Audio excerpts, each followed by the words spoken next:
How to choose the best quilting sewing machine. How do you know which is the best quilting sewing machine, and how do you judge? What makes one quilting machine better than the other? Do you even need a quilting machine, or will an ordinary sewing machine do the job just as well? I'm going to start with that last question first. Of course you can do quilting on an ordinary sewing machine. Everyone did it years ago. They even did quilting by hand, and they managed just fine and produced beautiful quilts. But, and that's a big but, a sewing machine that has been designed specifically for quilting is going to make your quilting life so much easier, and it's going to make quilting just a whole lot more enjoyable. So what to look for to find the best quilting machine?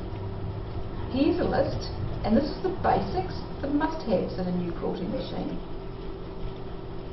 Number one in this basic list is a great straight stitch. You also want some reasonable speed on your sewing machine so that sewing long straight seams can be done quickly and easily. The straight stitch is the stitch most used for quilting, and you want to make sure that your machine can sew a good, true, even straight stitch without constant tension problems. Honestly, there's nothing more frustrating than having tension problems on your machine. Make sure you read reviews on the machine that you're considering. If possible, test drive it at your local dealer before purchasing, using the types of fabric and the cotton that you're going to be using for your quilting projects.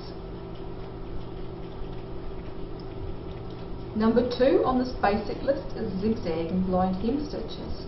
Now, if you have more than one sewing machine, or you will have more than one sewing machine, then you may not need these on your quilting machine. But if you're only going to have the one sewing machine, you're going to need zigzag, blind hem and a straight stitch to complete your quilting projects.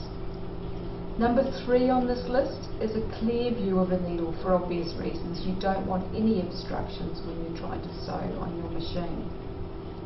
Number four on this list is a feed dog that can either be covered or disengaged. Now, the feed dog is the piece on your machine that goes up and down and helps to pull the fabric through as you're sewing. Sometimes when quilting, you don't want that feed dog engaged because you want to be able to move your fabric freely under the needle without the feed dog getting in the way and trying to drag your fabric in one direction. Number five on this list is a good strong motor that can run for hours without overheating. If you are a keen quilter, or you become a keen quilter, you're going to be asking a lot of your sewing machine, and it's going to be having a huge workload. A strong motor that can handle that workload is going to be really important. Number six on this basic list is a variety of feet available for your make and model of sewing machine. You want to make sure that your machine allows you to easily sew a 1/4 inch seam allowance, as that's what's generally used for quilting. Many machines have a special presser foot that allows for that. You also may want a machine that will accept a walking foot for straight machine quilting, because that's going to make your quilting life so much more pleasurable also. Now, this next list is the not essential but very nice to have list. Number one on this list is an extension table. Quilts, of course, are generally large, heavy and cumbersome to work on. You'll be pushing large amounts of fabric through your quilting machine, and the larger your work platform, the more space that you have, the easier that task is going to be. Number two on this list is a large long arm and large throat space on your machine, and that's for the same reason as number one. The more space that you have to be able to push your heavy quilts and fabric through, and having a big platform for them to sit on is going to make your quilting tasks just so much easier.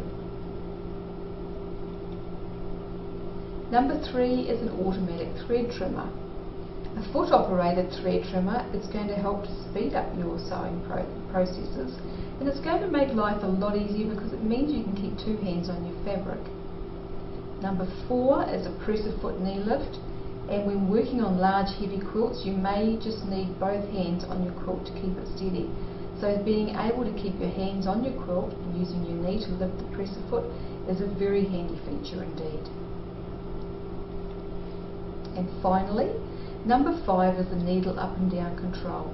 Being able to choose whether the machine stops with the needle in either the up position or the down position is very handy, because it means that having the needle down is like having a third hand holding your fabric. Remember that quilting is a skill that can take years of experience to develop, and your tools as well as your results will evolve with your skill. Always remember to buy your new sewing machine within your budget, and I urge you to check out the example of a very good review written at the link I've shared with this video to get an idea of what a good solid quilting machine looks like and the features that it might have. Always remember, buy the best machine that you can sensibly afford and that will suit your needs for the money that you have available. Remember, if you love quilting, you're going to make beautiful quilts with whatever quilting machine you have available.